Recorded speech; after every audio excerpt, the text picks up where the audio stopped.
General John Keane is someone who throughout his life has worn the uniform of the American soldier.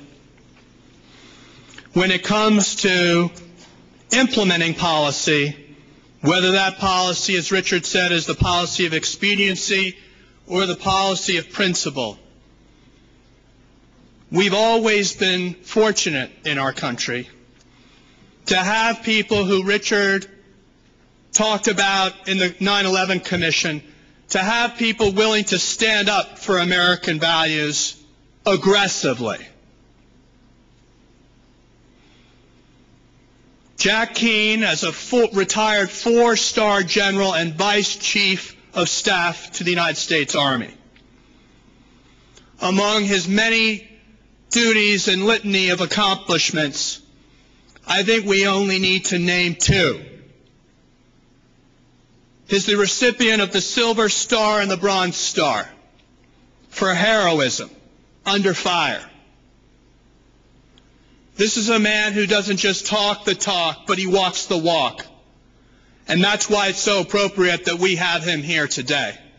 Please give him a great round of applause and welcome him to the podium. Thank you. But let me associate my remarks with my distinguished colleagues here in terms of your issue, the challenges that you face, and also how well they outline the solutions. My contribution today is in an attempt to be brief, is to focus on Iran and the United States policy. Because if we can resolve that issue, many of the other problems in the Middle East can be resolved, to include the MEK.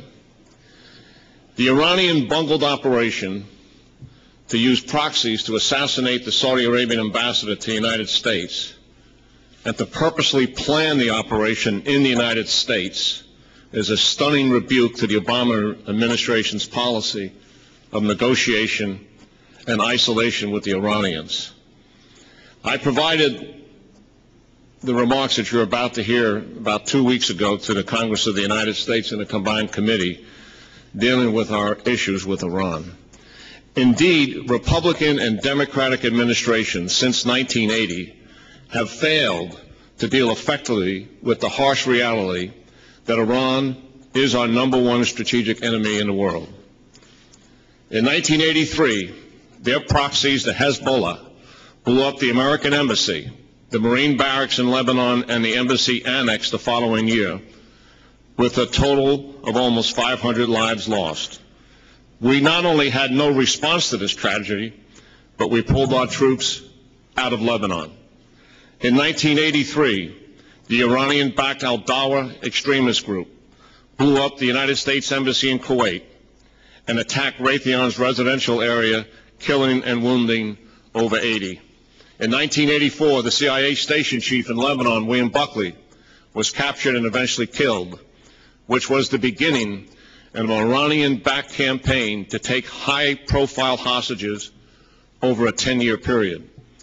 This led to the poorly conceived and ill-fated operation by the Reagan administration to exchange arms for hostages with the Iranians. In 1985, TWA Flight 847 was seized while en route to Rome, was forced to land in Beirut, which led to the killing of a U.S. Navy diver and dumping his body on a tarmac. Eventually, the airplane hostages were released as the Israelis released hundreds of extremist terrorists from Israeli jails. In 1996,